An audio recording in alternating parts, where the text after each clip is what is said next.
Ertesi gün geliyor çocuğu alıyor. Tabii ki bu anlattıklarımın hiçbirisini hatırlamıyorum, ben size söyleyeyim. Bu anlattıklarımın avukatımın, raporların, insanların söylediği şeylerdir. Yani ben kendim hatırlamıyorum. Hafızam gitti, yani hafızamda hiçbir şey yok. Neyse ben oğlumu ona veriyorum. Tabii annem cam açık olduğu için pencere duyuyor. Bana nasıl küfür ettiğini, hakaret ettiğini, tehdit ettiğini. Tabii ondan bir ay önce de beni tehdit etmişti. Ben ona mesaj çekmiştim. Eğer dedim benim başıma bir şey gelirse sen sorumlusun. Bunu herkes de yani bilecek yani. Ben böyle bir mesaj atmıştım ona. Neyse cumartesi günü çocuğu aldı götürdü. Pazar günü çocuğu geri getiriyor saat 6'da. Ben işte bir misafir gelmişti bizim eve. O gitti. Ben tabii namaz kıldım, Kur'an okudum ve daha sonra da yani bir saat boyunca Kur'an okumuşum. Bakmışım zaman az kalmış. Hemen Kur'an'ı kapatmışım, ceketimi giymişim, dışarı çıkmışım. Bir yerde bizim sokakta bir yerde artık o mu park etmiş, ben mi orada bekliyordum hatırlamıyorum. Tabii ki hiçbir şey hatırlamıyorum. Bana saldırmış, ben bağırmışım. Tabii bir tane Arnavut aile, anne ile kız. Kız annesine diyor ki anne diyor bir çocuk sesi geliyor diyor. Kız camı açıyor. Bakıyor ki işte o bana saldırıyor. Ben de arabanın etrafına koşuyorum. Tabii çocuğum var arabada. Ben çocuğumu bırakıp nereye kaçacağım? Hangi anne yapar ki bunu? Kızcağız ona diyor ki bırak onu yoksa polisi arayacağım. O da başını kaldırıyor. Ona bakıyor diyor ki ya bana ne? Aynen böyle.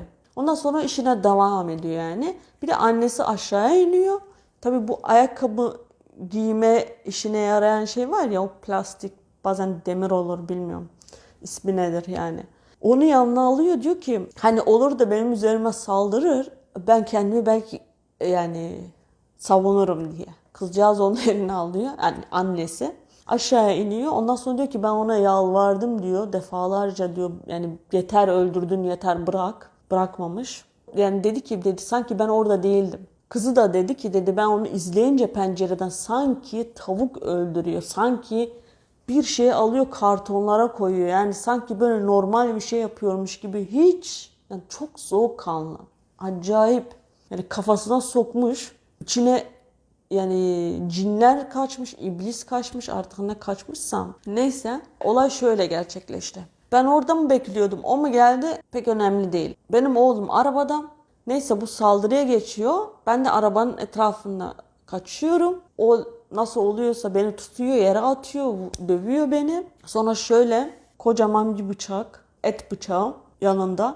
O bıçağı alıp bu sol tarafıma, şu tarafa saplıyor. Daha sonra oradan çıkarıyor, kalbime, kaburgalarımın arasından kalbime batırıyor. Daha sonra onu çıkarttığında bıçağın sapı çıkıyor, kırılıyor. Artık beni bıçaklayamıyor. Zaten doktorlar söyledi. 1 milim daha, eğer o bıçak 1 milim, sadece 1 milim kalbine girseydi ölmüştün. Subhanallah, subhanallah, subhanallah, subhanallah, subhanallah. O bıçağı ondan sonra atıyor, artık beni bıçaklayamıyor. Bu sefer oğlumun yanına, arka koltuğa, oğlumun yanına koyduğu baltayı getiriyor. Tabii ben sırt üstü yatmışım. Başıma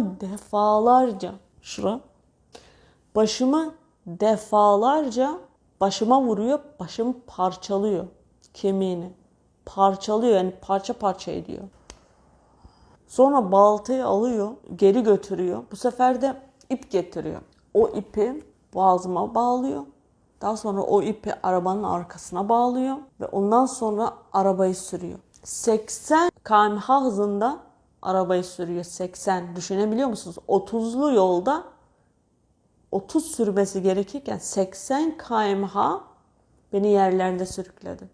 O kadın, Arnavut kadın, o anne dedi ki arabaya binip gittikten, hani sürdükten sonra senin o yardım isteyişin, yardım edin diye o son kelimen dedi yani hiçbir zaman kulağımdan çıkmıyor. Hala o sesin kulağımda. Dedi tamam dedi, bu öldü. İşi bitti. Artık bunun cesetini görürüz. Sürdü. Bu birinci yol. Buradan sürdü. İkinci yola saplayınca orada böyle taşlar var, böyle taşlı yol. Böyle küçük küçük taşlar var. Araba sürünce böyle sallanıyor o araba.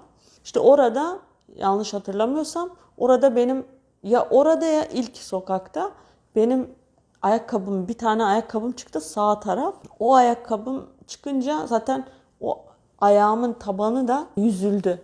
Topukları yüzüldü, cildim. İşte daha sonra ikinci sokağa gelince tabii o ana cadde, orada ip arabadan çıkıyor ve ben yuvarlanıyorum. Bir duvarın önünde duruyorum. Hani o insanların yaya geçit olan yerde. Ve bir lokantanın önünde bir arabada bir Kürt Batmanlı bir kardeşimiz bekliyor. Yani yeğenini bekliyor. Lokantaya girmiş yemek alacak. İşte o beni görüyor, diyor ki ya bir insan mı arabadan atladı yoksa bir şey mi oldu anlamadı. Dedi bir bakayım. Arabadan iniyor. Daha sonra bir tane Kürt Urfalı daha oradan geçiyor. Yani görüyor ki o Kürt arkadaşı orada bekliyor. Diyor, sanıyor ki o belki bir kaza yapmıştır. Yani yardıma koşayım. Alman arkadaşlarına diyor ki durun durun diyor.